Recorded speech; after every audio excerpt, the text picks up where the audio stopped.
Pais feridos, filhos sobreviventes. Acabou de chegar para mim esse livro aqui, da Maya Angelman. Espero que seja assim que se pronuncie corretamente seu nome, Maya. Eu estava ansiosíssima esperando por este livro, ele acabou de chegar ontem. Então eu vou, junto com vocês, começar a ler e nós vamos juntos, juntas, reagir a essa sabedoria que deve conter aqui neste livro da Maya. Ela é maravilhosa. Eu acompanho ela no Instagram já faz algum tempo. Ela fala muito sobre crianças que têm traumas por causa dos pais que não sabem como educar de forma positiva, respeitosa. Então ela dá esse direcionamento para nós, mães e pais, que queremos quebrar ciclos.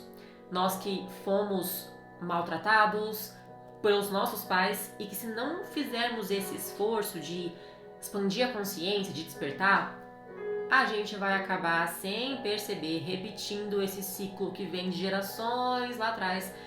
Trauma, trauma, trauma, trauma, trauma. E é claro que a gente quer quebrar, né? A gente quer quebrar o ciclo de traumas e educar nossos filhos de forma mais amorosa, respeitosa. E é isso que a Maya fala muito no perfil dela. Então, eu creio que esse livro aqui seja um aprofundamento muito interessante, uma educação sobre isso. Então, se você é mãe, se você é pai que tem filhos e que sabe que se você não se cuidar, você pode muito bem acabar traumatizando seus filhos, fica aqui que a gente vai ler juntos esse livro.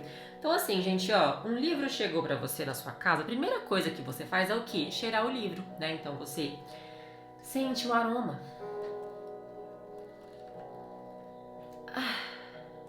Muito bom. De novo.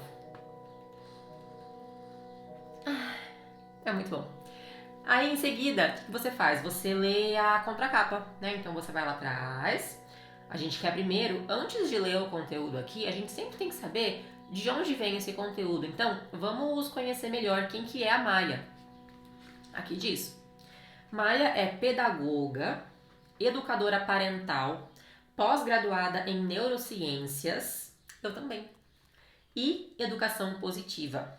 É casada com Haroldo, é mãe de Luca e Nina, e embora a educação positiva hoje seja a principal guia em seu maternar, nem sempre foi assim. Maya é a prova de que adotar uma educação com foco no respeito às crianças é possível a qualquer momento, não importa a idade delas. A autora é criadora dos perfis no Instagram Maya Angelman e Maya EIG em inglês. Uau, Maya, perfil em português e inglês. Aí sim. Nos quais trata dos conceitos de educação positiva e orienta pais e cuidadores como criar uma relação mais saudável com as crianças. É também sócia da Escola da Educação Positiva, que promove formações profissionalizantes na educação parental. Seu primeiro livro, A Raiva Não Educa, A Calma Educa, também lançado pela Astral Cultural, é um best-seller nacional. Tá, então a gente sabe que a Maya realmente é comprometida com isso aqui, ela é pedagoga, ela é educadora, tem pós-graduações, ela tem um outro livro, além desse, esse aqui é o segundo livro dela, então já é best-seller, então já temos uma confiança estabelecida na Maya aqui, uma certeza de que esse livro aqui vai trazer para nós algum ensinamento muitíssimo valioso. Vamos começar então, gente. Pais feridos, filhos sobreviventes e como quebrar este ciclo. Vamos lá. Aqui nós temos agradecimentos à família dela, ó, para Haroldo, Luca e Nina. Vocês são meu templo, meu porto seguro, os que fazem a vida valer a pena ser vivida. Ai, que lindo! Vamos lá. Prefácio. Para ler um livro, você vai pegar também um lápis ou uma caneta. Porque o livro foi feito para você riscar, tá? O livro é para você estudar ele, para você ler, para você marcar partes importantes, para você anotar o que você quer anotar. É assim que você estuda livro, porque aí na hora que você acabar e você quiser voltar aqui e relembrar informações, você pode vir direto onde você marcou.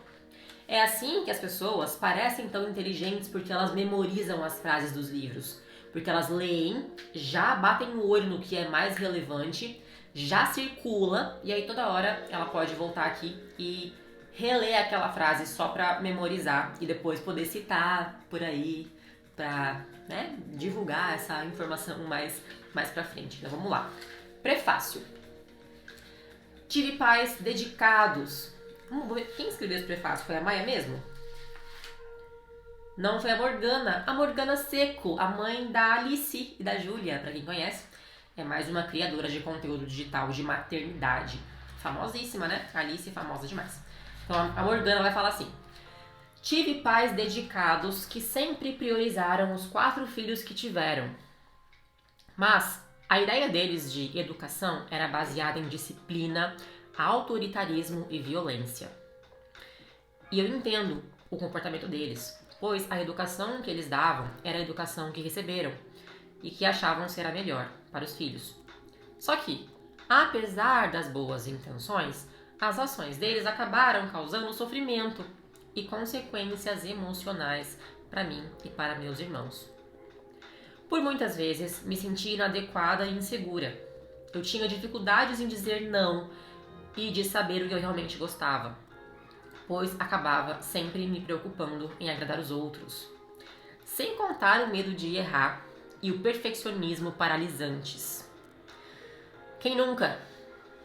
E o curioso é que eu não lembro de nenhum dos motivos pelos quais eu apanhei ou fui repreendida pelos meus pais, mas lembro exatamente de como eu me sentia. Isso aqui é forte. Me sentia sendo injustiçada, me sentia invisível, sem voz, inadequada e diminuída. Como se ninguém no mundo se importasse comigo. Meu coração era cheio de mágoas. Quando eu engravidei, eu não sabia nada sobre educação positiva, respeitosa ou qualquer assunto relacionado a isso. O que eu sabia é que eu não queria que meus filhos se sentissem como eu me sentia. Queria que eles se sentissem ouvidos e queria muito ouvir. Mas é pouca gente, viu?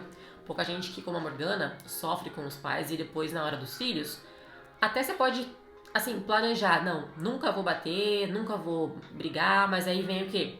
A rotina, né? Vem o cansaço, os filhos não são fáceis, eles fazem birra, eles têm vontade própria, você se estressa e quando você vê, já gritou. Quando você vê, já foi.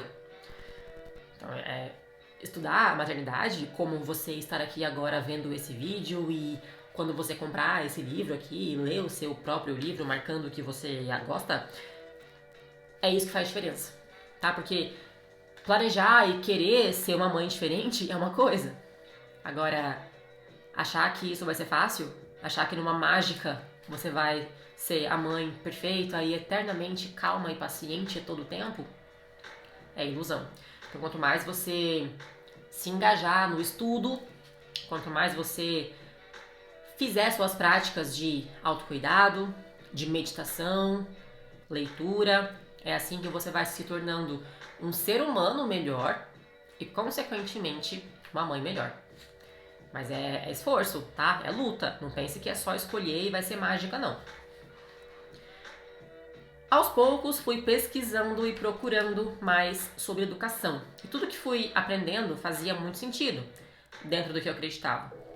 Felizmente, eu não precisava replicar integralmente a educação que recebi. Foi fácil e natural aplicar a educação positiva, pois ela curava as minhas dores. E era essa educação positiva que eu gostaria de ter recebido. Nesse interesse pelo assunto, em algum momento me deparei com um vídeo da Maia nas redes sociais e comecei a acompanhar seu trabalho. Foi assim também que eu conheci a Maia, por estar estudando ali maternidade, de repente apareceu um vídeo dela e me interessei. Fiquei encantada com a facilidade dela em transmitir os conteúdos e simplificar assuntos que parecem complexos para tanta gente. Fiquei e fico feliz em ver alguém com conhecimento tão rico e com uma didática tão boa, alcançando milhões de pessoas. Consigo enxergar uma transformação de verdade e fico cheia de esperança no futuro. Imagino a quantidade de crianças que têm suas criações impactadas com tudo que ela ensina. quantas vidas melhoradas. Um impacto imenso na vida da próxima geração. É isso aí, Maia. Neste seu segundo livro, Maia nos propõe revisitar nossa criação e nossas feridas com questionamentos e sugestões de tarefas. Ai, muito bom! É bom um livro que traz questionamento, sim, mas é melhor ainda um livro que traz sugestão de tarefa, ou seja, pegar o conhecimento e colocar em prática. Não basta refletir e entender aqui dentro. É na hora da mão na massa que a gente vê quem que aprendeu mesmo ou não.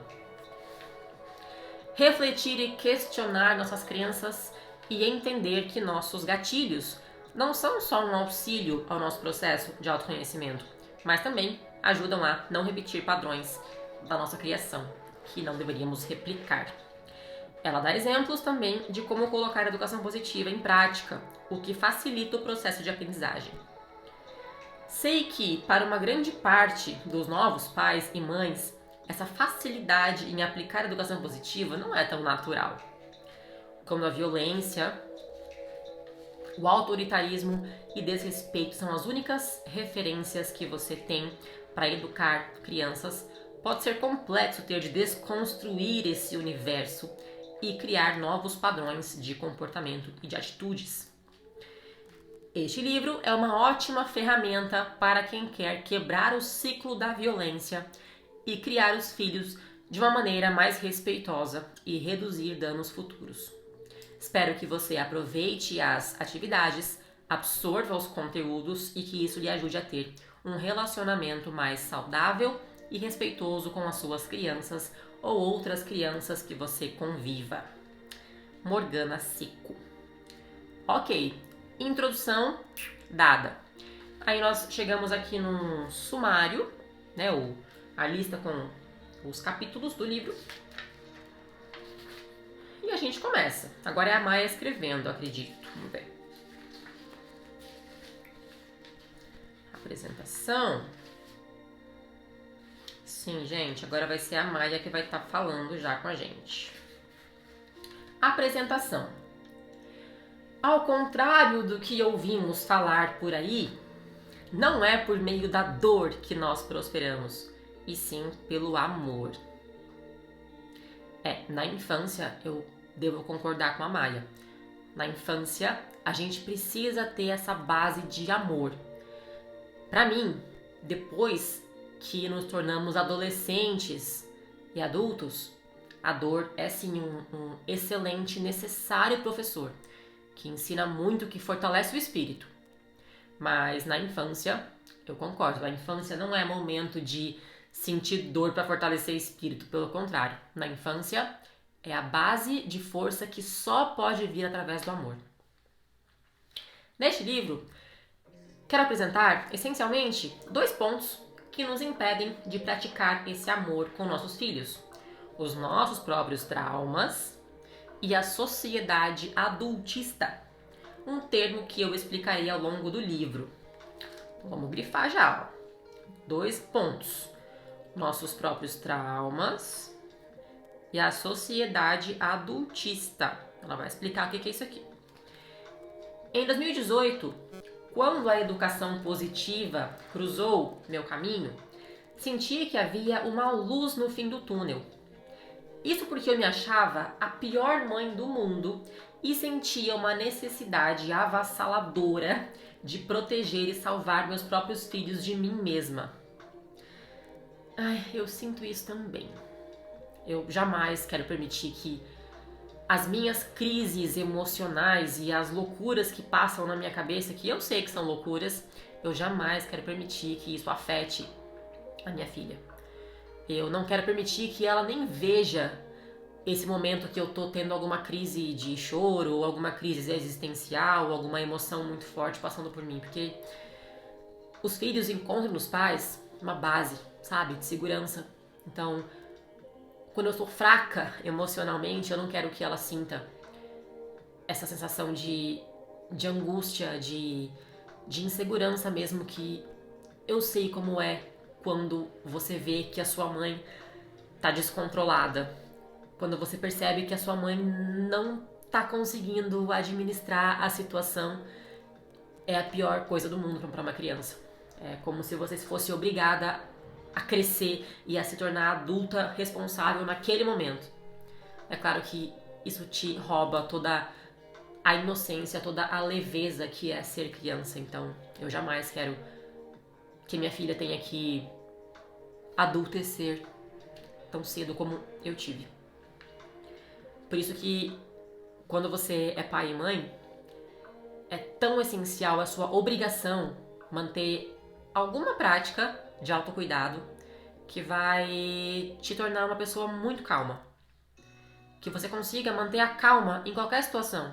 Porque com a criança é direito dela se descontrolar emocionalmente, porque ela não tem nenhuma força ainda emocional. As emoções ainda são muito grandes e a criança é pequenininha.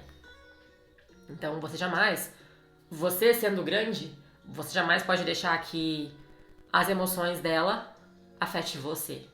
Você é a base em todos os momentos, até que ela cresça. Então tá. Ai, é muito forte esse tema, né? Vamos respirar pra gente ler esse livro com abertura, com centramento, centralização. Tá. E a Maia continua. Amo meus filhos visceralmente, mas, ao mesmo tempo, à época eu me transformava, em certos momentos, na pior inimiga deles. O que, por sua vez, gerava em mim uma imensidão de culpa e uma sensação de fracasso sem tamanho. Ao me deparar com os conteúdos da educação positiva, senti que havia ali ao menos uma pequena chance de transformar esse cenário. Já vi que as palavras educação positiva são o grande centro, a grande base do nosso estudo aqui. Bora circular então. Educação positiva. Isso aqui é a chave. Sendo assim, mergulhei nesse universo com todas as minhas forças, porque o desejo de mudar para e pelos meus filhos ardia intensamente em mim. Poética, Maia. Mesmo assim, algum tempo depois de estudar a respeito e de inclusive notar mudanças na nossa relação, percebi que a minha evolução havia estagnado. Eu seguia tudo que os profissionais da educação indicavam fazer, eu compreendia os fundamentos, mas sentia que com os meus filhos não funcionava tanto. E aqui eu coloco funcionava entre aspas, porque de fato a educação positiva não é para funcionar com as crianças, e sim com os adultos. Então olha só, a educação não é para educar as crianças, é os adultos. É bem isso que eu falei agora há pouco. Muitas vezes é o seu despreparo, é a sua insegurança que está afetando a sua criança. A chave para ser um bom pai e mãe é você ter a sua evolução, é você ter o seu autoconhecimento, é você se tornar capaz de controlar a sua mente. Você estando calmo, centrado, todo o resto vai fluir de forma saudável, natural e correta. Eu, por exemplo, lia e ouvia relatos de crianças sendo acolhidas e sentindo alívio ao serem abraçadas pelos pais. Mas não conseguia praticar isso com as minhas crianças. Na verdade, parecia o contrário. Quanto mais tentava abraçar, pior ficava o choro. Passo por isso às vezes. O que eu ainda estava fazendo de errado? Afinal, eu conhecia, compreendia a teoria, mas o resultado não era o esperado. É diferente, né? A gente compreender aqui, praticar. Em um dia em que eu estava bastante triste, a sensação avassaladora de fracasso tomava conta de mim e senti vontade de chorar. Sentia tanta vergonha que não conseguia contar para nenhuma outra mãe os desafios que eu vinha enfrentando. Só tinha coragem de confessar minhas dores e medos ao meu marido. Nesse dia, a garganta apertou. Senti um nó dentro dela, do tamanho de uma bola de futebol.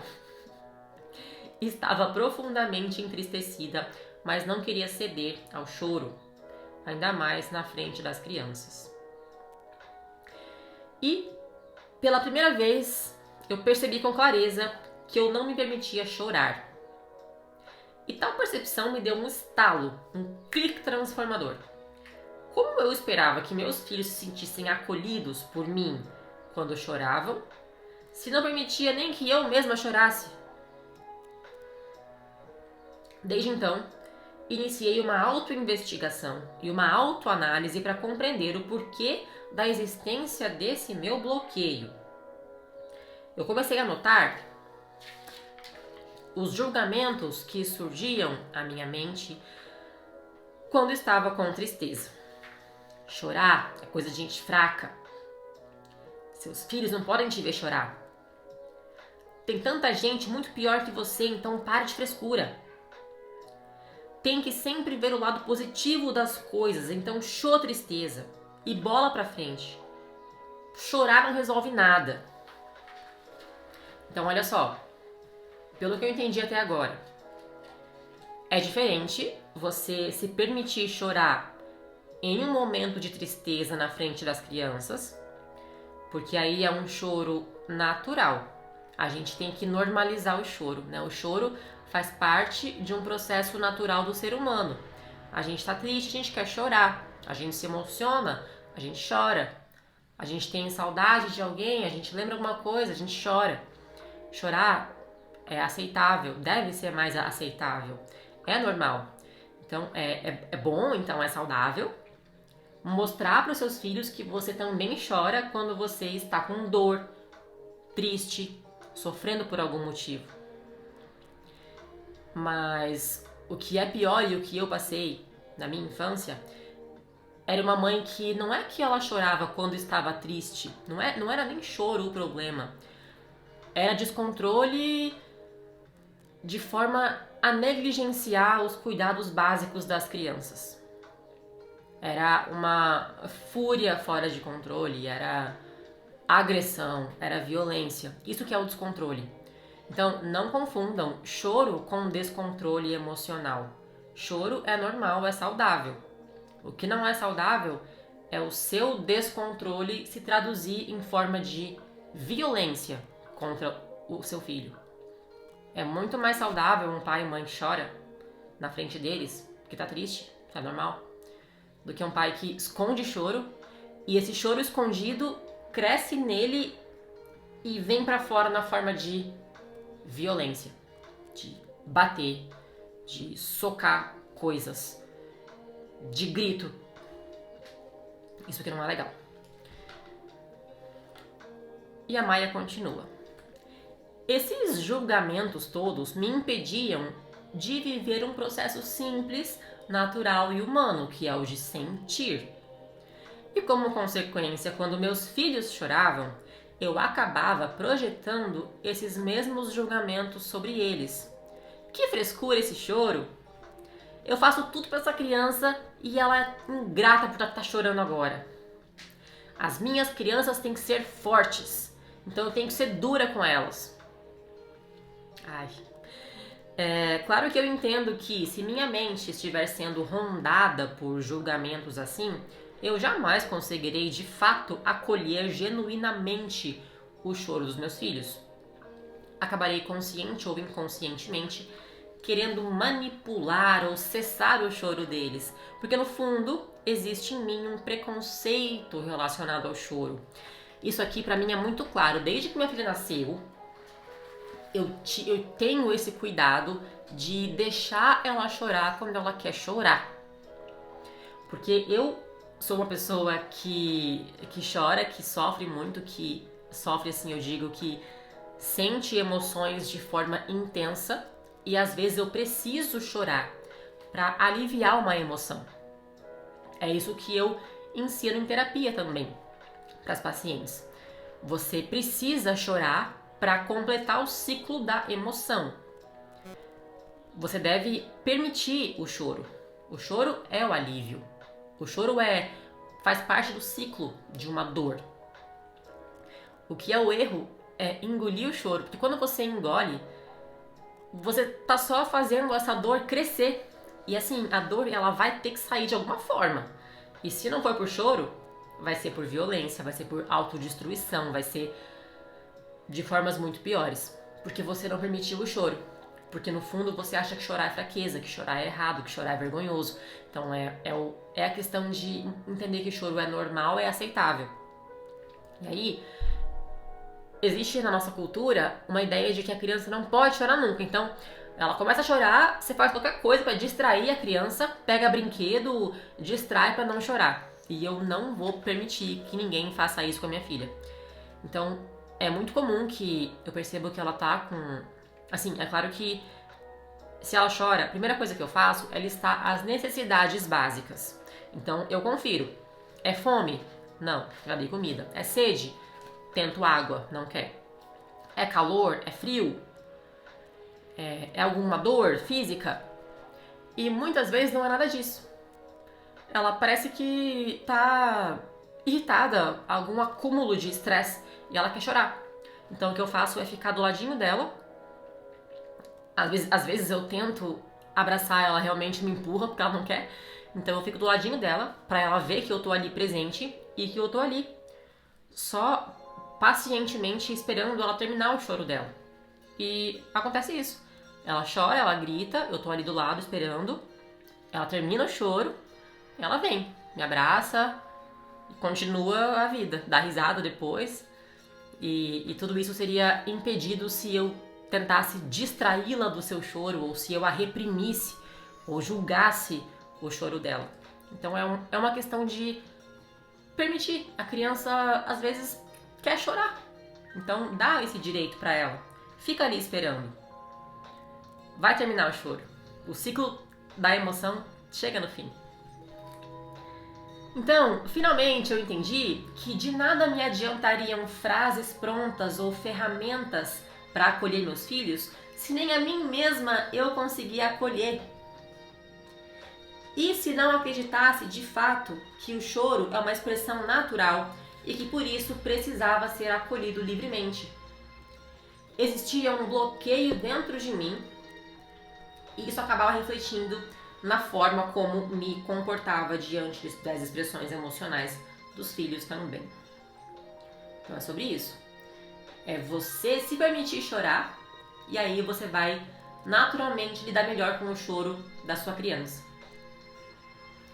Ao chegar a essa conclusão, comecei a olhar com mais cuidado para as minhas reações, para os meus julgamentos e meus gatilhos, a fim de observar melhor a forma com que eu lidava com os comportamentos e emoções dos filhos. Desse modo, percebi a dureza com a qual eu me tratava e como, em consequência, espelhava isso com meus filhos. Iniciava-se ali um caminho para o autoconhecimento como nunca antes acontecera na minha vida. É claro que, aparentemente, a Maia passou por isso aqui tudo sozinha. Então, ela foi capaz de fazer uma autoanálise, ela foi capaz de se perceber, de se observar, tudo sozinha. Mas é claro que você pode muito bem agendar uma terapia especializada nisso, vai facilitar demais sua vida. Foi só depois de começar esse processo que realmente pude me conectar com as minhas crianças e experienciar pela primeira vez, depois de algum tempo, a sensação de acompanhar o choro dos meus filhos sem manipulá-los e de simplesmente ser um porto seguro para eles, sem me desesperar diante dos sentimentos que demonstravam.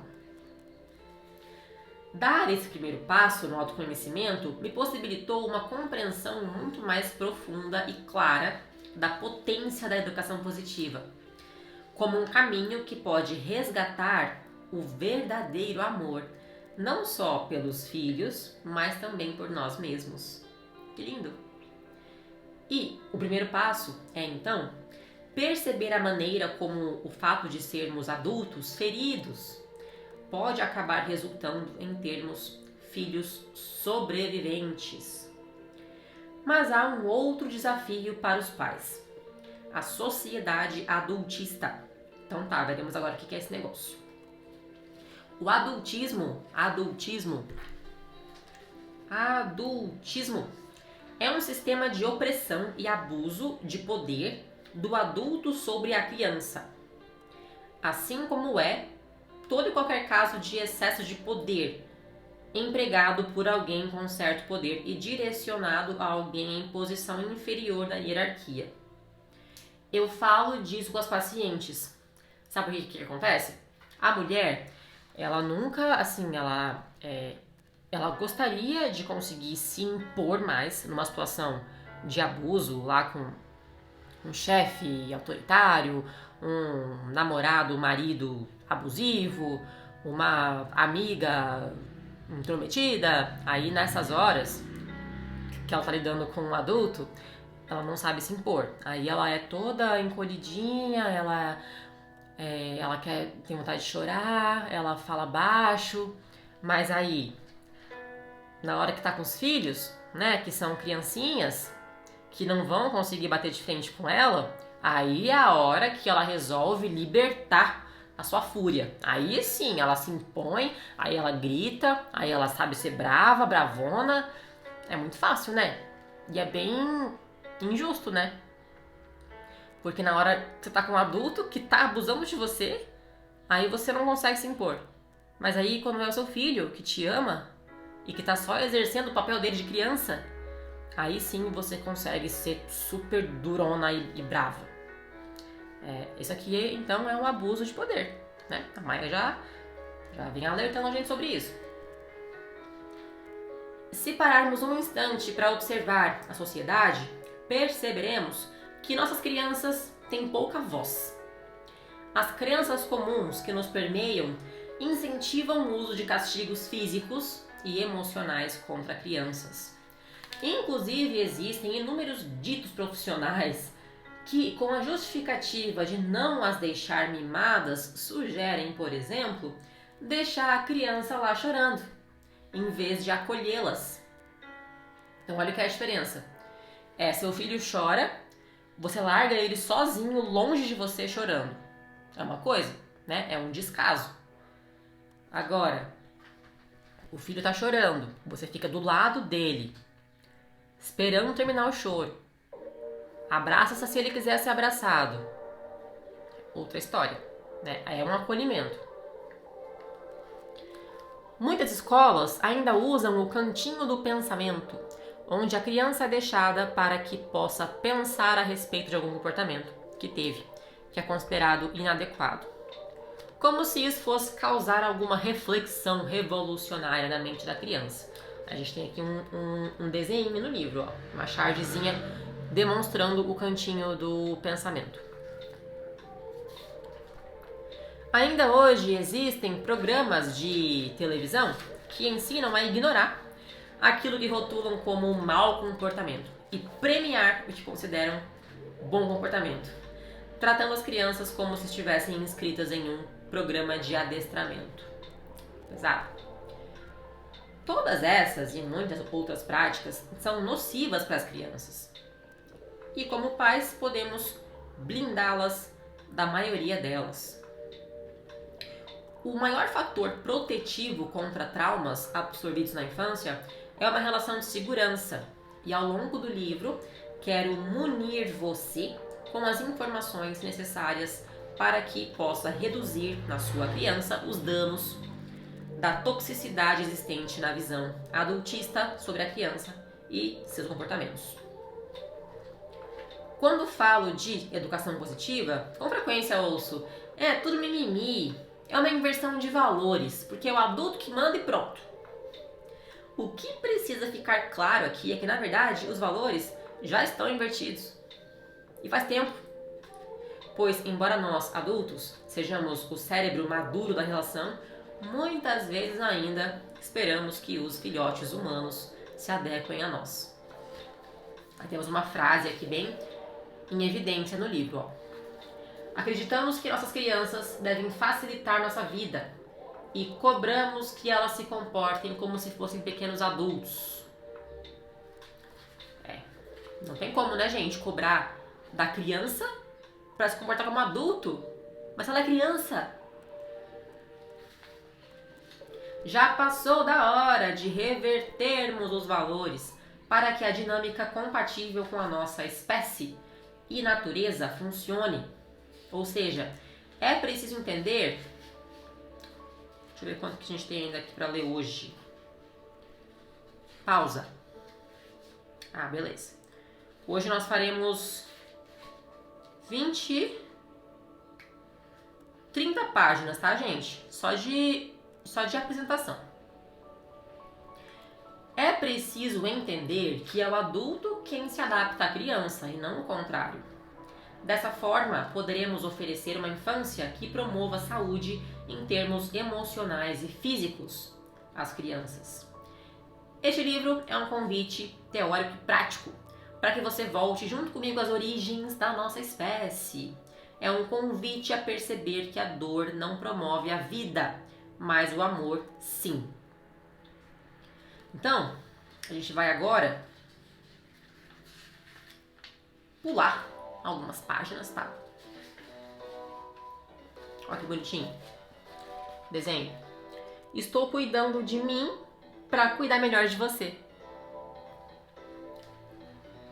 A gente vai pular porque eu quero que você compre seu próprio livro, né? Eu vou deixar na descrição o link para você clicar ali embaixo e poder comprar e fazer a sua leitura completa e fazer suas anotações e ver esses desenhos e que temos aqui, frases.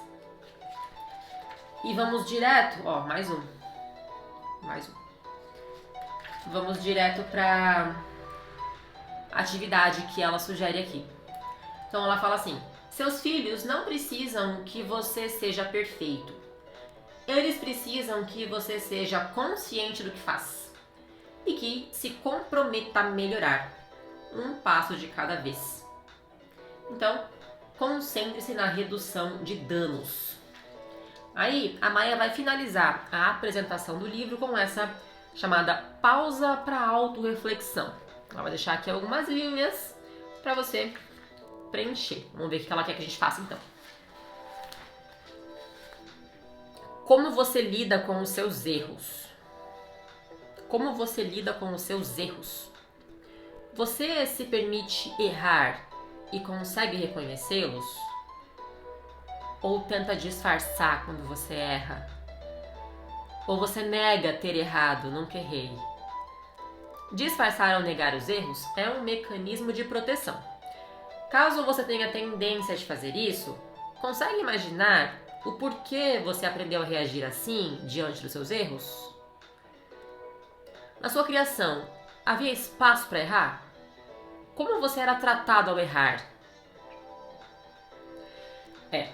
Aí cada um vai poder lembrar da sua criação, da sua infância e como você era tratado quando você errava, né? Eu sei que pra mim era especialmente difícil porque eu tive uma mãe narcisista, abusiva, cruel, agressiva, usuária, enfim. Então era muito difícil errar. Na verdade, eu lembro que eu levava culpa pelo que eu não tinha feito. Eu lembro de ser acusada, ela me acusava de algumas coisas e eu negava porque eu realmente não tinha. Por exemplo, eu não tinha, sei lá, pegado um objeto e colocado em outro lugar. Ou eu não tinha quebrado uma coisa que apareceu quebrada, não fui eu. E aí eu negava, ela me batia, porque na mente dela eu tava mentindo, ela queria que eu confessasse. Então ela me torturava ali até eu sucumbir, assim, e eu acabava confessando uma coisa que eu não fiz. Pra mim isso era muito difícil, porque eu não queria mentir. Eu tinha essa consciência de que não, eu tenho que fazer a coisa certa, porque era um peso, né? Eu queria agradar minha mãe. Então eu queria demais que ela me amasse.